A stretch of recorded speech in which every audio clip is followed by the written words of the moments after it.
কোরআনে কারীম সূরা আল কদর, এতে আছে ইন্না আনজালনাহু ফি লাইলাতিল কদর। এই লাইলাতুল কদর, লাইলাতুল কদর, লাইলাতুল কদর কোরআনের মধ্যে আল্লাহ পাক 3 বার বলেছেন। কটা করে হরফ আছে?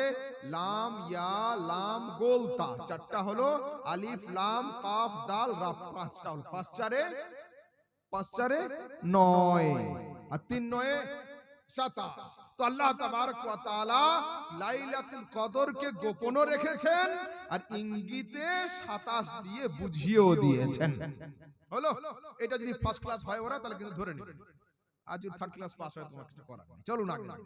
বুখারী মুসলিমের হাদিসে আসছে, মান ইয়াকুম লাইলাতুল কদর ঈমানান ওয়া ইহতিসাবান গুফিরা লাহু মা তাকাদ্দামা মিন যামবিহি। সহিহ হাদিসের মধ্যে রাসূল বলছেন কি, যে ব্যক্তি কদরের রাত্রিতে সওয়াবের নিয়াতে দাঁড়িয়ে ইবাদত করলো, আল্লাহ পাক ওর জনমের পাপকে ক্ষমা করে দেন। হলো ফজিলত। এবার আসুন বুখারী 2017, মুসলিমের হাদিস, আন্না রাসূলুল্লাহ সাল্লাল্লাহু আলাইহি ওয়াসাল্লাম قال تحروا ليلة القدر في الوتر من العشر الأواخر من رمضان।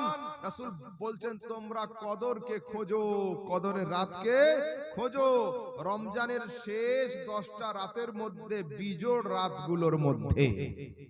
হলো 21 থেকে শুরু হবে, হলো 21 23 এইভাবে করে চলবে। তো এটা আমাদের আকীদা, কোনো আপত্তি নেই।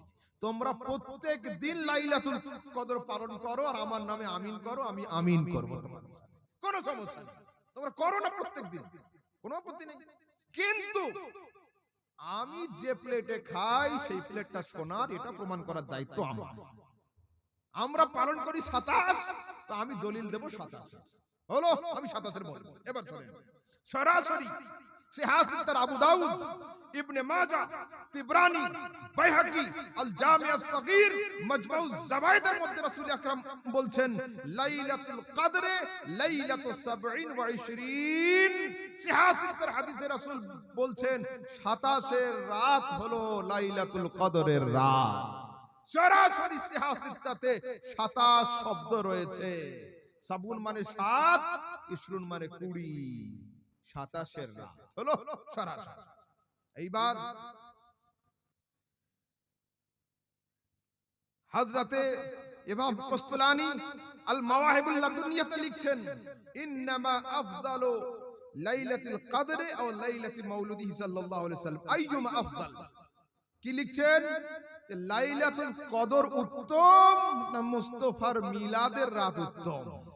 মাওয়াহিবুল লাদুনিয়াতে আসছে সরাসরি কি বলছেন? উনি লিখছেন লাইলাতু মাউলিদিহি আফদালু মিন লাইলাতিল কদর মিন ওয়াজুহিন সালাসা। এক দিক নয়, তিন দিক দিয়ে আমি প্রমাণ করব রাসূলের মিলাদের রাত হলো লাইলাতুল কদরের চাইতেও উত্তম। উত্তম কেন? কেন? আমি এসে দাঁড়াবো কাঠের উপরে, যদি কাঠটা না থাকতো তো আমি দাঁড়াতাম কোথায়? তো কাঠটা অমূল্য বলে ছেড়ে দিলে হবে না, ওটারও মূল্য আছে, মূল্যহীন বলে ছাড়লে হবে না। কোরআন তো দুনিয়ার কোনো পাহাড়ে অবতীর্ণ হয়নি, মুস্তাফার সিনাতে অবতীর্ণ। তো যদি সিনায় মুস্তাফা দামি না হয় তো অত দামি ওইখানে আসবে কি? চলুন একটু আগের দিকে যাই।